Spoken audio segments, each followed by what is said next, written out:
moving on, the main thing is this morning I went to see Baz Luhrmann's Elvis. Now I hoped. I mean, don't spoil it, but I hope it's good because I'm a big Elvis fan. So this is the story of Elvis Presley, but seen through the relationship with his manager, Colonel Tom Parker. Mm. I fucking loved this film. Like, absolutely adored it. It's been I know you like Elvis, though, don't you? Yes, it's been very divisive. Like, you will go on some like Letterboxd and you'll see a 5-star review, and then underneath it you'll see a half-star review. So it's like some people just really do not get on with Baz Luhrmann's style at all. I have only ever seen Romeo and Juliet of his. Moulin Rouge? Never seen it. Never seen Great Gatsby. Wow, they're good. You'd really like Moulin Rouge, mate. Yeah, Great Gatsby's good. I only ever saw Romeo and Juliet, which I really like because that's kind of helpful. It's stylized, isn't it? It's stylized Shakespeare, isn't it? But so I can see the criticisms of his style, like especially with his scene, like the scene transitions and editing. There's a lot of like kind of CGI movement between scenes, and it's big and he's always done that kind of thing. But I think it works for Elvis. Elvis is loud and brash and colourful, and that works for me. It's kind of what he did with The Great Gatsby. The Great Gatsby had a lot of that. Like that was sumptuous looking film. They didn't really do any solid cuts, did they? Everything was... Yeah, everything was moved around rather than just like bang, clever. cut to the scene. That's kind of what he does here. Like you'll be like, oh, they're in Vegas, and it kind of it'll go around the roulette table, and that'll turn into someone's eye and that kind of thing. There's a lot of that going on. There's times where he probably could have turned it down a little bit, but it wasn't enough. It's Baz Luhrmann, though. It's not. It wasn't enough to put me off. Like I just thought this works for the film. Butler as Elvis is Austin Butler is phenomenal. He doesn't look like Elvis, and I think that was one of the criticisms people had when they saw the trailer. But he's nailed everything else. He sounds like him. The mannerisms, the stage presence, the movement, the hip thrusts, the shaky legs. I knew you were going to say that. He has got Elvis down perfectly. When he's on stage doing the stage performances, man, it's just like I just drawn in every single time. It was so good. The music is obviously amazing throughout. If you're an Elvis fan, you'll absolutely love this. But it's not just him. Can't wait. It's full of other like rhythm and blues songs and artists as well. So there's a bit of B.B. King in there. There is Little Richard, and there is some modern stuff as well. There's like a few like modern R&B tracks thrown in there during some scenes that kind of mix with Elvis songs. But I think it all works. I really like it. That's what they did with Moulin Rouge, didn't they? A lot of it were classic stuff, but they turned modern contemporary music into what a French version of it would be. Yeah. Pretty fucking clever. Yeah, it's a real, like, so obviously the film takes liberties with the stories, but they often do with biopics, don't they? There is, the story is narrated to you by Tom Hanks, who's playing Colonel Parker, and it's a bit of an odd one, because if you know anything about him... Was it a real bastard? Yeah, absolute real bastard. He's the reason Elvis never performed out of the US. Yeah, he's basically the one that drove Elvis to his death by exhausting him too much, pushing him too much, manipulating him so much, providing him with the drugs and with phony doctors to keep him going. He's kind of the reason Elvis died so young. And this story, he narrates it through himself. So he tries to paint himself as in a good light. And he tries to push it on us as the audience and as the people side with him that loved Elvis. He's like, he did this for you. Do you know what I mean? Like, it's that kind of thing. Maybe that's deliberate, though. Yeah, so it's really odd. But there are scenes, obviously, where you are just away with Elvis, away from the Colonel. So it's not just about what he knows and what he saw, but he does narrate it and he does kind of fill in some of the blanks.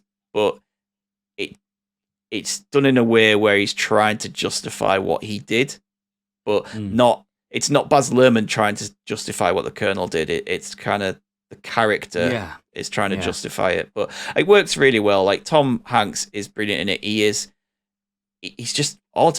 Have you ever watched a film where you hate Tom Hanks? Wrote a petition? Cloud Atlas. No, but like, was he? I know it's Cloud Atlas, but this genuinely makes you. He's a character you hate. You come away. It's an odd feeling to hate Tom Hanks. Yeah, of course. This film will make you hate him, and his prosthetics are really done. He's all done up in big fat suit, and I've seen the trailer. Prosthetics and all his hair and everything done up. Kind of times doesn't look like him. And he's got this really weird Dutch American accent. I always do like it when Tom Hanks gets to act rather than being Tom Hanks, Yes. I do actually. Yeah, this is not Tom Hanks. Like, he is full on in a character here, which is really good.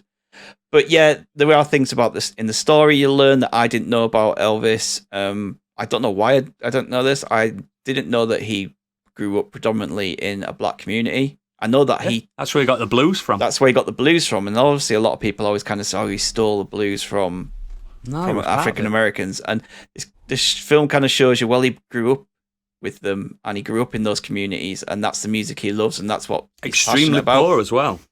And yes, there's obviously that at that time a white man was more marketable, so that's why. But you see that love, and Austin Butler really puts across that in his performance, the love of that music.